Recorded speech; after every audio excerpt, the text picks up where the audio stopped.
ગર્વથી ગુજરાતી। ભાઈ ભાભીના કારણે હવે હિમાની રક્ષાબંધન પર આવતા વિચારતી, કારણ કે હવે પિયરમાં એના મમ્મી હયાત નહોતા અને માં વિના તો પિયર સાવ સૂનું સૂનું લાગતું। મમ્મી હયાત હતા ત્યારે તો હર રક્ષાબંધનમાં પિયર જવાની ઘણી ખુશી રહેતી। ભાઈ જ્યારે કુંવારા હતા ત્યારે એ હિમાનીને હંમેશા કપડાં કે ઘરેણાં ભેટ સ્વરૂપે લઈ આપતા। ત્યારબાદ ભાભી આવ્યા એટલે એમના ખર્ચમાં વધારો થયો તો એમણે રોકડા રૂપિયા આપી દેવાનું શરૂ કર્યું।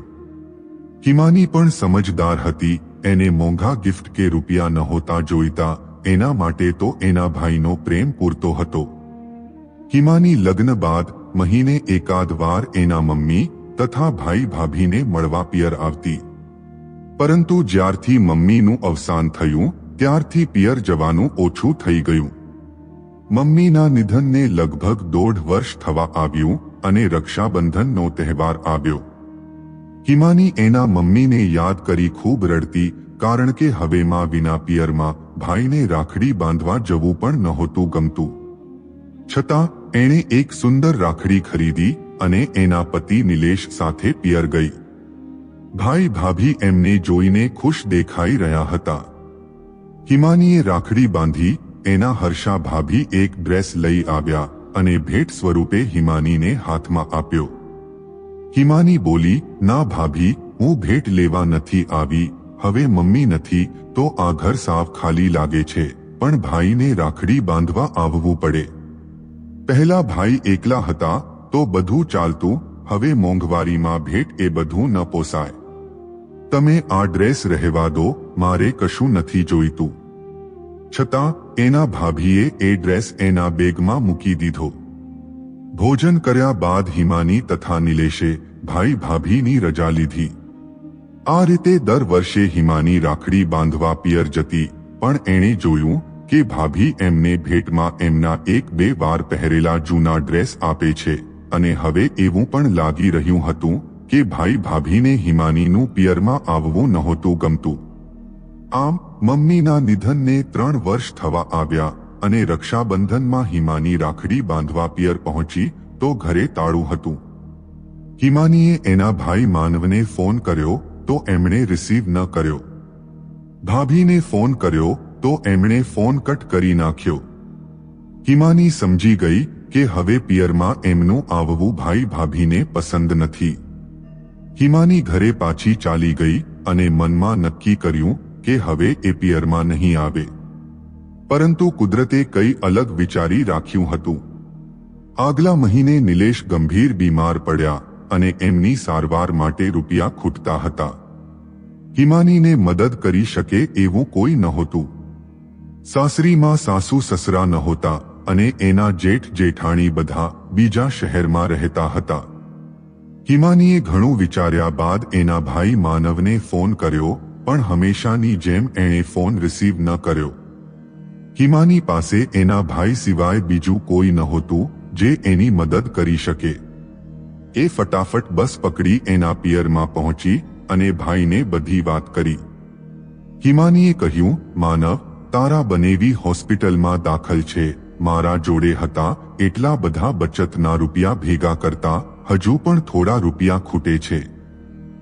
ભાઈ, તું મને હાલ થોડી મદદ કરી દે, પછી હું તને પાછા આપી દઈશ। માનવ બોલ્યો, હિમાની, મારા જોડે કશું નથી, તને શું ખબર કે મારે મમ્મીના પાછળ કેટલો ખર્ચો થયો છે। એમની બીમારીઓમાં મારી બધી બચત ખર્ચ થઈ ગઈ। હિમાનીને ભાઈની વાત સાંભળી દુઃખ થયું કે ભાઈ પોતે તકલીફમાં છે અને એને તો ખબર પણ નહોતી કે મમ્મી પાછળ ઘણો ખર્ચ થઈ ગયો છે। હિમાની બોલી, સારું ભાઈ ભાભી, મારે જવું પડશે, ખૂટતા રૂપિયાનો બંદોબસ્ત કરવાનો છે। હિમાની બહાર નીકળી કે એને એના પાડોશમાં રહેતી બહેનપણી કાજલ મળી ગઈ। એ એના ઘરે બોલાવવા લાગી। હિમાની બોલી, મારે ઉતાવળ છે, તું ચા ના બનાવતી, હું તો ભાઈ પાસે રૂપિયાનો બંદોબસ્ત કરવા આવી હતી, તારા જીજુ બીમાર છે। એની બહેનપણી કાજલ બોલી, હિમાની, તું કદાચ જાણતી હશે કે તારા ભાઈ ભાભી તારા મમ્મીને ખૂબ ત્રાસ આપતા હતા, એ અમુક વાર મારા ઘરે આવતા તો મમ્મી સાથે બધી વાત કરતા. કાજલની વાત સાંભળી હિમાનીના હોશ ઉડી ગયા. કાજલ બોલી, તારા મમ્મી બીમાર રહેતા અને ઘણી વાર એમને ભૂખે રહેવું પડતું હતું. તારા ભાભી એમને ખૂબ અપશબ્દો બોલતા અને ભોજનના સમયે એમને ઘરની બહાર કાઢી મૂકતા. મમ્મીની તકલીફો વિશે સાંભળી હિમાનીની આંખો ભીંજાઈ ગઈ. કાજલ બોલી, તારા મમ્મી અચાનક ગુજરી ગયા એ વાત મારા ગળે નથી ઉતરતી. નક્કી તારા ભાઈ ભાભીનું કોઈ કાવતરું હોય એવું લાગે છે. તારા મમ્મી જે રીતે અમારા ઘરે આવી જેવી વાતો કરતા હતા એ પરથી તો એવું જ લાગે છે કે એમનું મૃત્યુ સામાન્ય રીતે નથી થયું.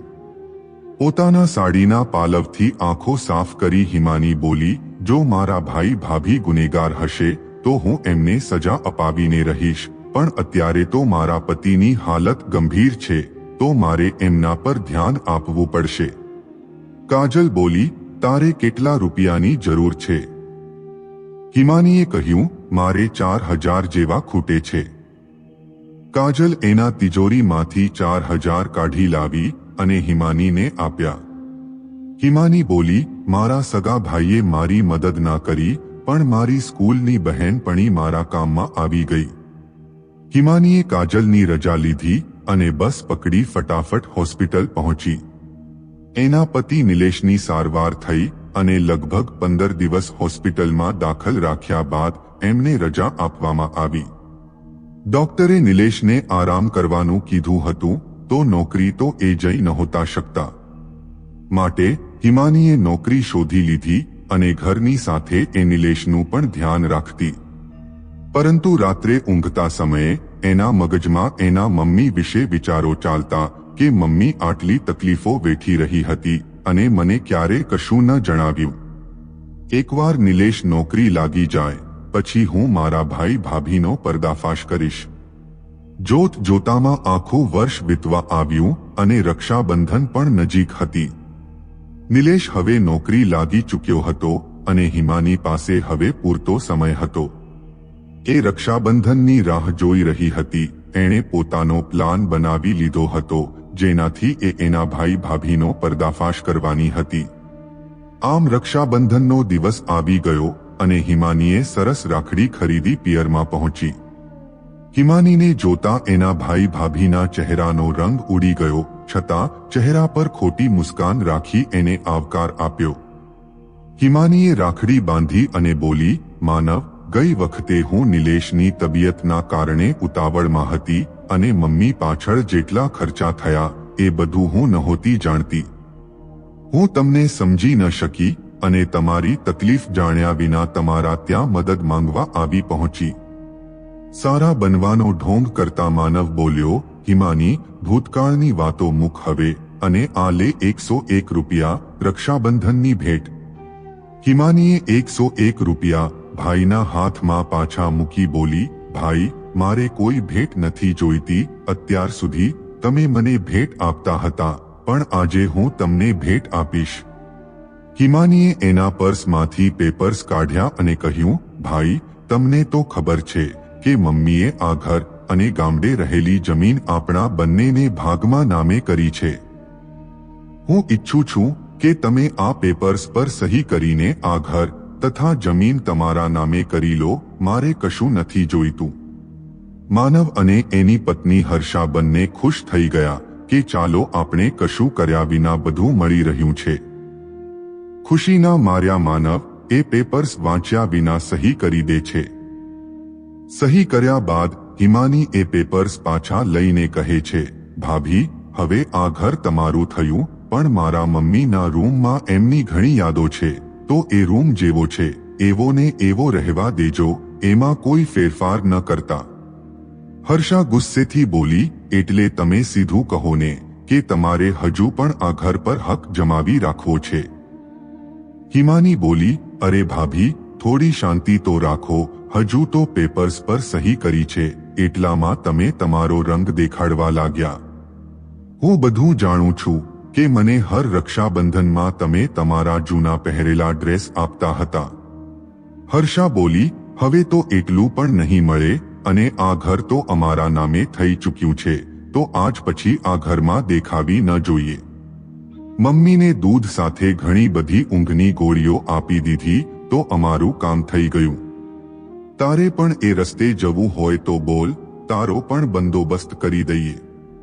માનવ બોલ્યો, હું નહોતો ઈચ્છતો કે આ બધું થાય, પરંતુ તું પરણીને ગઈ અને દીકરી હોવા છતાં મમ્મીએ તારો ઘરમાં અને જમીનમાં પણ ભાગ રાખ્યો, એ મને જરાય ન ગમ્યું, તો મારે એ કરવું પડ્યું. અમને એમ હતું કે તને સમજાવવાની મહેનત કરવી પડશે, પણ તું તો સામેથી જ બધું નામે કરી ગઈ, તો મારે તારા જોડે કોઈ દુશ્મની નથી. હિમાની હસવા લાગી અને ઘરની બારી ખોલી કહ્યું, ભાઈ તમારા માટે રક્ષાબંધનની ભેટ લાવી છું, જરા એ તો જોઈ લો. બારીની બહાર જોયું તો હિમાનીનો પતિ નિલેશ પોલીસ સાથે ઊભો હતો અને એમના હાથમાં રેકોર્ડર હતું. માનવ અને હર્ષાના હાથ પગ ઠંડા પડી ગયા. હિમાની બોલી, જે પેપર્સ પર તમે વગર વાંચે સહી કરી એમાં ઘર તથા જમીન બધું મારા નામે લખાયું છે. હવે તમે માં, બહેન, મિલકત બધું ખોઈ બેઠા છો. પોલીસ માનવ અને હર્ષાને ગિરફ્તાર કરે છે. એમના એક શબ્દો રેકોર્ડ થઈ ચૂક્યા હતા. એમના ખિલાફ એ સૌથી મોટો સબૂત હતો. હિમાનીએ માનવ અને હર્ષાને સજા અપાવી, મમ્મીની હત્યાનો બદલો લીધો અને ગામડે રહેલી જમીન વેચી બધા રૂપિયા શહેરના એક વૃદ્ધાશ્રમમાં દાન કરી દીધા.